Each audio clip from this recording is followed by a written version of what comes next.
Poursuite de la visite d'amitié et de travail du président de la République aux États-Unis à Boston, Issoufou Mahamadou a visité la prestigieuse université de Harvard. 11 000 motopompes pour le développement de l'agriculture au Niger, c'est le don fait par la République populaire de Chine à notre pays. Le ministre de l'Équipement a effectué cet après-midi une visite à la gare ferroviaire, c'est pour constater l'avancement des travaux. Mesdames, Messieurs, bonsoir et bienvenue dans cette édition. Le président de la République, Mahamadou Issoufou, effectue, comme vous le savez, une mission de travail aux États-Unis d'Amérique. À Boston, où il séjourne, le chef de l'État a visité la prestigieuse université de Harvard. Plus de précisions avec nos envoyés spéciaux, Abari Amiti et Lamine Issoufou. À Boston, où séjourne le président de la République et sa délégation dans le cadre d'une visite de travail qu'ils effectuent aux États-Unis d'Amérique, Issoufou Mahamadou s'est entretenu ce jeudi matin avec deux éminents professeurs de l'université Harvard de Boston, professeur Akash Deep, maître de conférence en politique publique, et Jeffrey Frankel. Dans son agenda, le chef de l'État s'est rendu à l'université Harvard dans la soirée même à l'heure locale, à 14 h, soit 19 h, heure de Niamey, à Marshall Office, plus vieux bâtiment de l'université où se trouve la présidente de l'établissement, le portrait d'imminentes personnalités ayant séjourné dans cette ancienne maison du premier président des États-Unis, à savoir George Washington, qui a résidé ici en tant que général de l'armée avant de mener la lutte contre le Royaume-Uni colonisateur. Le président, qui s'est entretenu avec la présidente du collège, l'université, a signé le livre d'or, s'exprimant heureux de visiter la prestigieuse université qui a formé beaucoup de dirigeants américains comme Kennedy ou Obama, félicitant l'administration, notamment la présidente, pour l'enseignement de qualité qui y est dispensé. Harvard University a été fondée en 1636 avec 9 étudiants seulement, mais en 1638, John Harvard offre 400 livres et donne un autre aspect à cette vieille et prestigieuse université dans le monde. Amélioré, modernisé et ouvert aux étudiants de tous les continents, Harvard accueille 1600 étudiants par an, plus de 50% des femmes et est depuis 1879 université d'État. Harvard Hall Science Center, la bibliothèque Harry Elkin Vendors, fondée en 1913, sont les lieux visités par le chef de l'État et sa délégation. La bibliothèque, plus grande, mieux garnie, comporte des pavillons d'art, de sciences, de technologie et multimédia, des journaux, des papiers, des vidéos, plus de 20 millions de documents concentrés dans ce temple du savoir international. Issoufou Mahamadou, président de la République, a posé à la statue de John Harvard, qui est pleine d'histoire de par sa datation, son installation, son emplacement et sa représentation.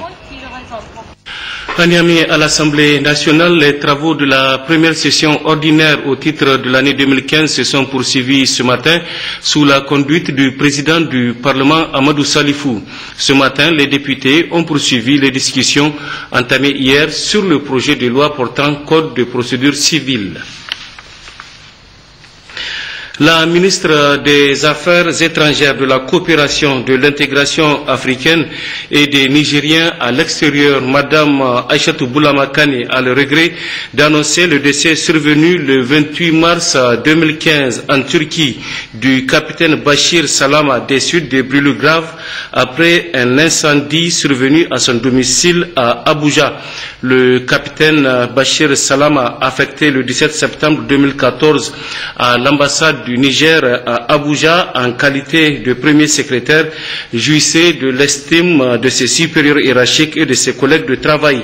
En cette douloureuse circonstance, la ministre des Affaires étrangères, de la coopération, de l'intégration africaine et des Nigériens de l'extérieur présente au nom du personnel du ministère de l'ambassade du Niger à Abuja et en son nom personnel ses condoléances les plus attristées à la famille éplorée du défunt et prie Dieu pour que son âme repose en paix. Amen.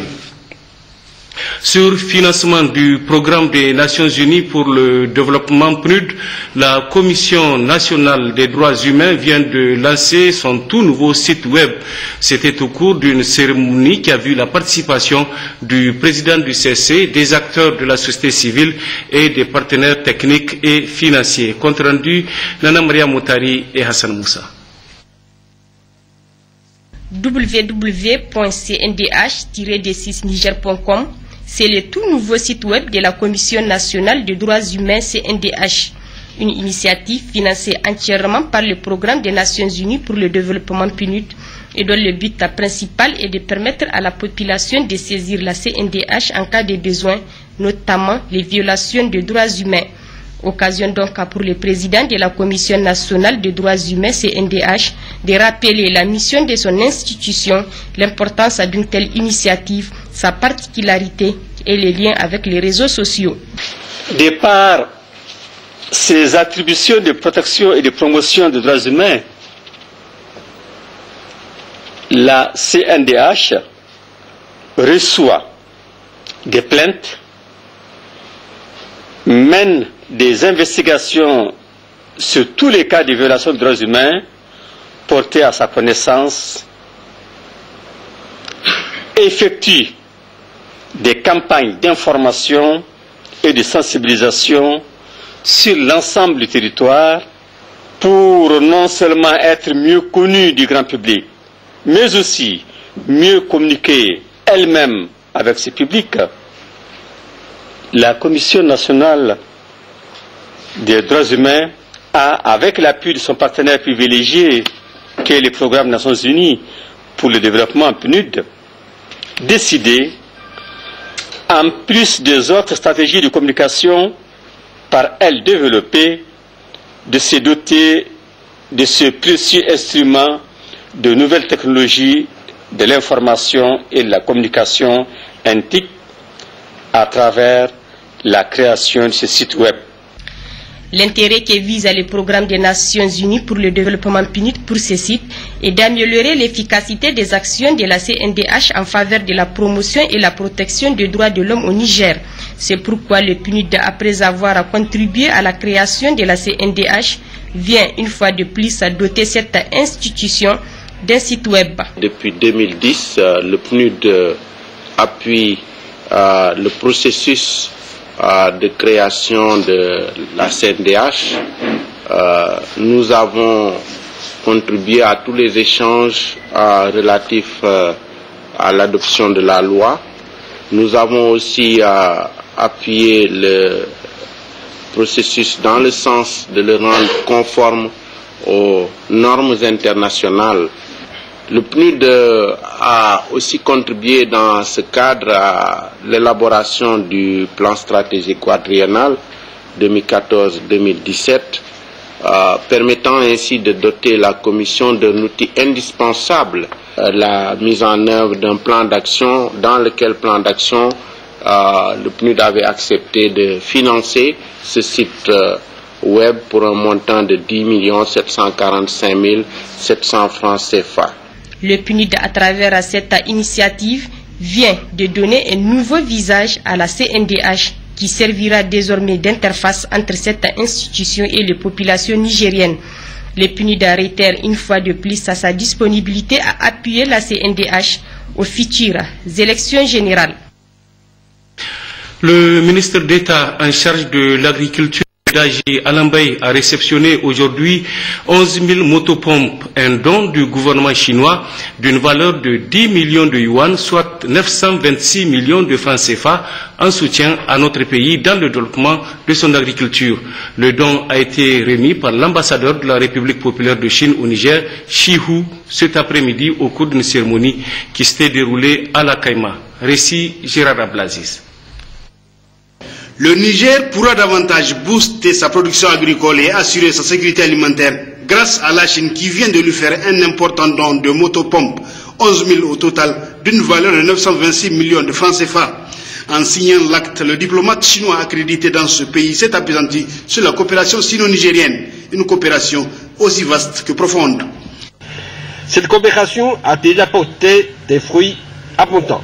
Actuellement, la construction de l'hôpital de référence de 500 lits est dans la bonne voie et les travaux seront achevés en décembre prochain.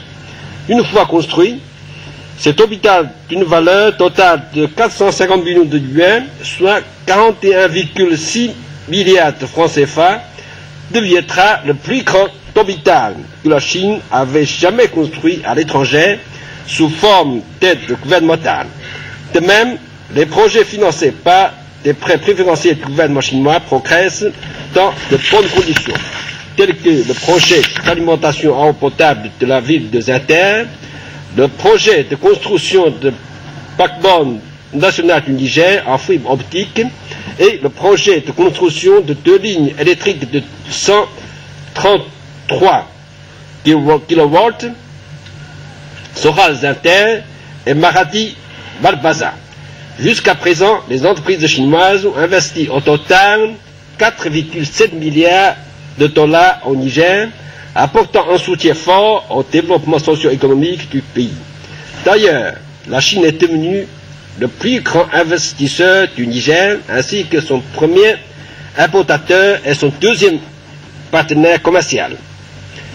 Le développement rapide de la coopération sino-nigérienne est dû aux efforts conjoints de nos deux peuples. La Chine, en tant que pays en développement, tient toujours à renforcer, dans la mesure de ses possibilités, sa coopération avec les autres pays en développement. En réceptionnant le don, le ministre d'État en charge de l'agriculture a indiqué qu'il cadre parfaitement avec l'ambitieux programme de renaissance du président de la République Issou Mahamadou, avant de présenter les remerciements des plus hautes autorités à la Chine. L'un des volets de l'initiative 3N, les Nigériens nourrissent les Nigériens, est engagé et exécuté, non seulement pour apporter des réponses appropriées aux situations de crise alimentaire récurrentes, mais aussi pour introduire des réformes structurelles profondes afin de transformer notre agriculture. Ces réformes visent à développer nos capacités nationales de production agro-silvopastorale et halieutique afin d'amener les vaillantes populations nigériennes à résister aux stressants chocs liés aux sécheresses cycliques du Sahel. Il soit donc permis d'exprimer, au nom de son Excellence, M. Issou Mahamadou, président de la République, chef de l'État, et de son Excellence Brigitte Rafini, Premier ministre, chef du gouvernement, au nom des populations bénéficiaires de ce don, toute ma gratitude au gouvernement et au peuple chinois qui ont bien voulu gratifier le peuple nigérien de cet important outil de production agricole. Cet important appui de la Chine au Niger en matériel agricole, 11 000 motopompes, il faut le rappeler, est une preuve supplémentaire de la vitalité des relations de coopération et d'amitié qui unissent les deux pays. Le ministre de l'Équipement, Ibrahim Noumou, a effectué cet après-midi une visite à la gare ferroviaire de Niamey. L'objectif de cette visite est de constater l'avancement des travaux au niveau de cette infrastructure. Maria Madakou. C'est en principe le 7 avril prochain que cette Blue Zone de la gare ferroviaire devait être inaugurée. Cette visite entreprise par le ministre de l'Équipement en compagnie de son staff technique et des responsables du groupe Bolloré a pour but de permettre à la délégation de s'imprégner de la situation sur le terrain. Les différents compartiments de la Blue Zone, dont la salle Internet, la salle de l'artisan, la salle de cinéma et le terrain aménagé pour les Jeux, ont respectivement reçu la visite du ministre.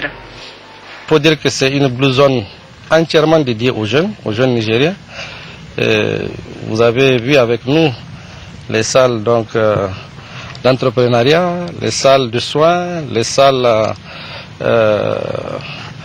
d'internet, et il y a même un terrain de jeu.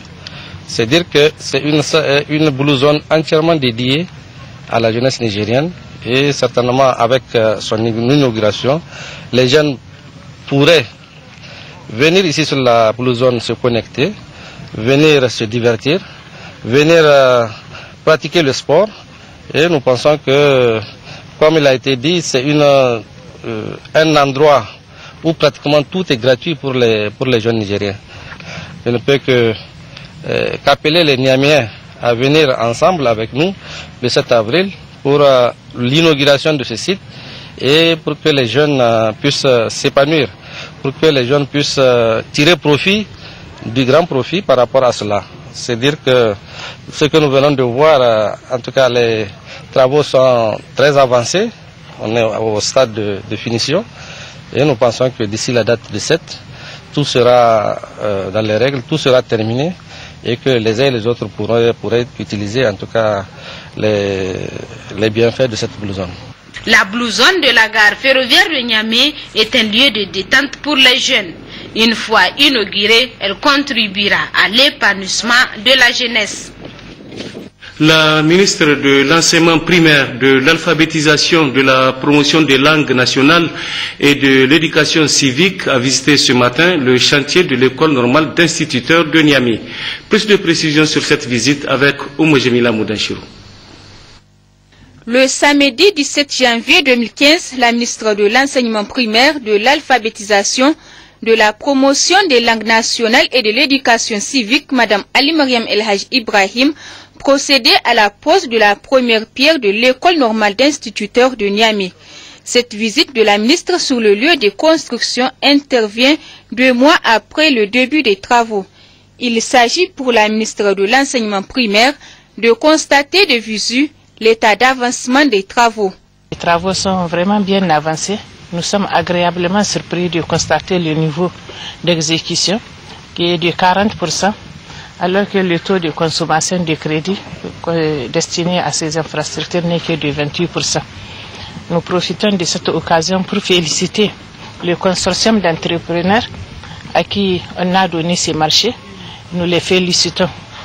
Et nous espérons que ces infrastructures seront bientôt finies et réceptionnées avant même le délai contractuel qui est de 7 mois et que les élèves maîtres de l'école normale de Niamey rentreront, Inch'Allah, à la rentrée prochaine, occuperont ces classes et ces logements à la rentrée prochaine.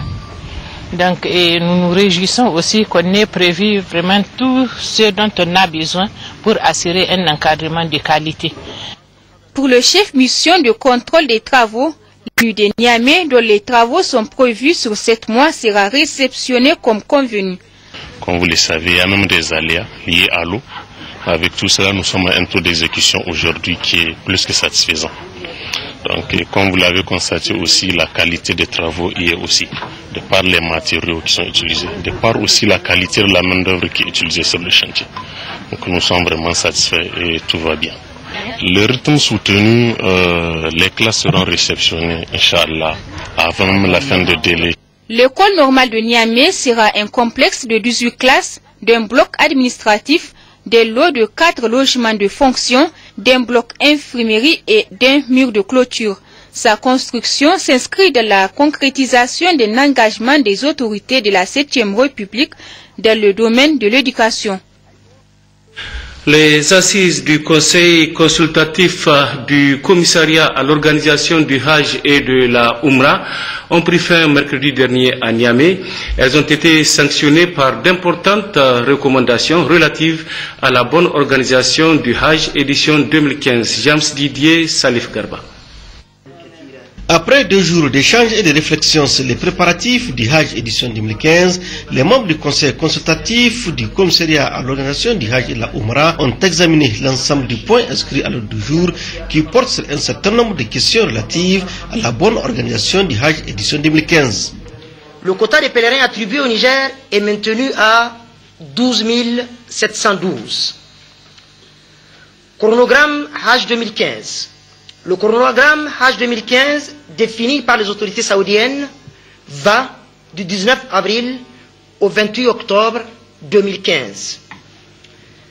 L'application du Massar intégral où toutes les opérations Hajj seront traitées dans un circuit électronique. La transmission des programmes de vol et les noms des compagnies aériennes nationales à la Muassasa au plus tard le 16 juillet 2015. Toujours au titre des nouvelles mesures, l'obligation pour tous les pays d'assurer la restauration des pèlerins à Médine, à la Mecque et à Mina. L'ouverture en Arabie Saoudite des comptes bancaires par les organisateurs.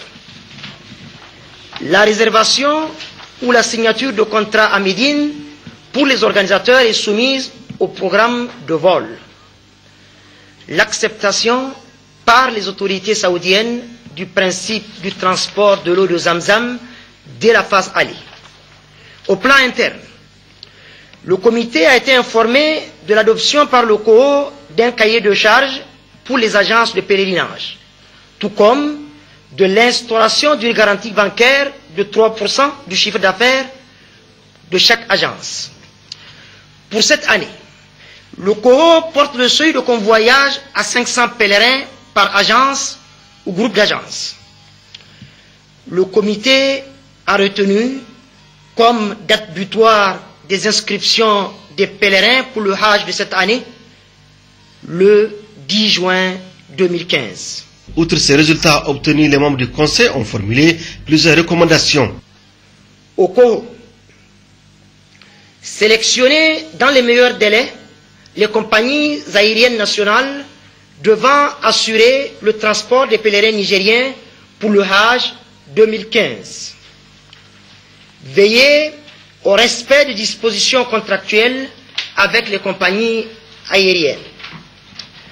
Poursuivre l'opération restitution de reliquats, restauration et couchettes Hajj 2013 jusqu'au 31 décembre 2015 et de reconduire le même schéma pour le reliquat de 2014. Au ministre du Commerce, l'adoption de la structure de prix du Hajj 2015 suite à la proposition du comité chargé de réfléchir sur la question qu'il a mise en place en août 2014. Aux agences de voyage, le respect strict du cahier de charges. À la partie saoudienne, l'octroi de visas à toutes les parties nigériennes qui interviennent effectivement dans le cadre de l'organisation du Hajj et de la Umrah. En clôturant les travaux de ce conseil consultatif, le commissaire à l'organisation du Hajj et de la Umrah a félicité le conseil qui a produit ou formulé plusieurs recommandations pertinentes.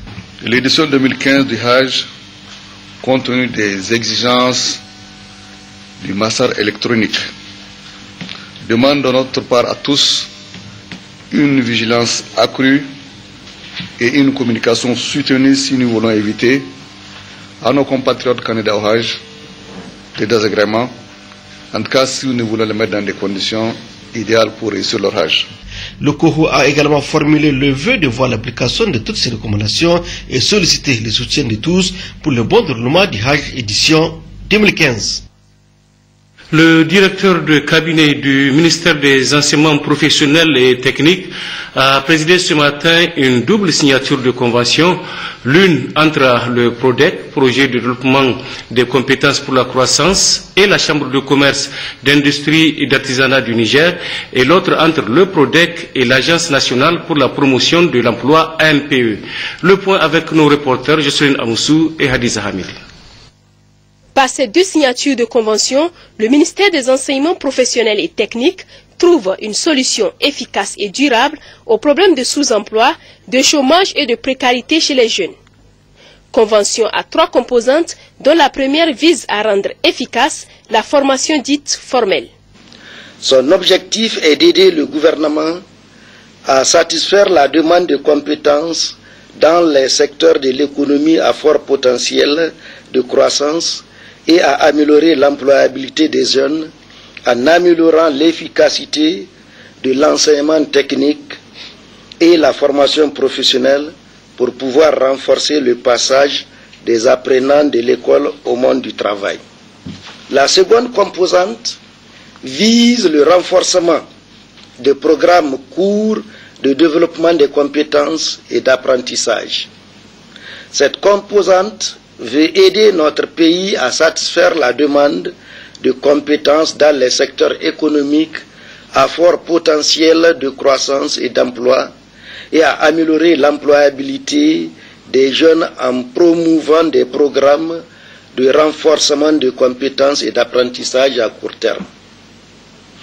Quant à la troisième composante, elle porte sur le renforcement des capacités institutionnelles et de suivi et évaluation. Son principal objectif consiste à apporter un appui sous forme de renforcement des capacités institutionnelles et à assurer le suivi et l'évaluation du projet. La première convention d'un montant de plus de 192 millions de francs CFA permettra de faciliter le passage des diplômés de l'éducation et de la formation professionnelle et technique sur le marché du travail. La deuxième convention de plus de 110 millions de francs CFA va appuyer le développement des compétences entrepreneuriales des jeunes. En somme, une vraie bouffée d'oxygène dans la lutte contre le chômage au Niger. Une autre convention de partenariat, cette fois-ci entre le Fonds d'appui à la formation professionnelle continue et à l'apprentissage FAPCA et le Bureau de restructuration de mise à niveau de l'industrie du Niger. La cérémonie s'est déroulée cet après-midi à Niamey. Yazirabiou, Ismaël Daouda. C'est un vieux rêve datant du 14 mars 2013 où le Fonds d'appui à la formation professionnelle continue et à l'apprentissage et le Bureau de restructuration et de mise à niveau de l'industrie du Niger ont convenu de mettre en place un cadre de partenariat formel qui vient d'être matérialisé à travers cette signature de convention entre les deux parties. Au niveau des plans de mise à niveau, nous avons des investissements, donc tant matériel qu'immatériel, qui parfois nécessitent un accompagnement en formation. Comme vous le savez, il y a des investissements, tant qu'ils ne sont pas accompagnés par des formations, donc l'objectif visé ne sera pas atteint. Donc c'est la raison pour laquelle nous avons identifié le FAPCA. Le choix n'est pas donc fortuit, car le Fonds d'appui à la formation professionnelle continue et à l'apprentissage constitue un levier pour la satisfaction des besoins de formation des entreprises. Le FAPCA, en tant qu'outil du ministère en charge de la formation professionnelle, intervient dans le cadre des financements des actions de formation et que les ressources même du FAPCA sont constituées par les produits de l'ancienne taxe d'apprentissage qui est appelée aujourd'hui la taxe à la formation professionnelle. C'est tout à fait logique, c'est tout à fait normal que les industries nigériennes, de façon organisée, bénéficient des produits aussi du Fonds d'appui à la formation professionnelle continue et à l'apprentissage. Ce partenariat va ainsi permettre au Fonds d'appui à la formation professionnelle continue et à l'apprentissage d'accélérer son processus de formation continue des agents des entreprises et à soutenir les industries pour un meilleur développement économique du pays.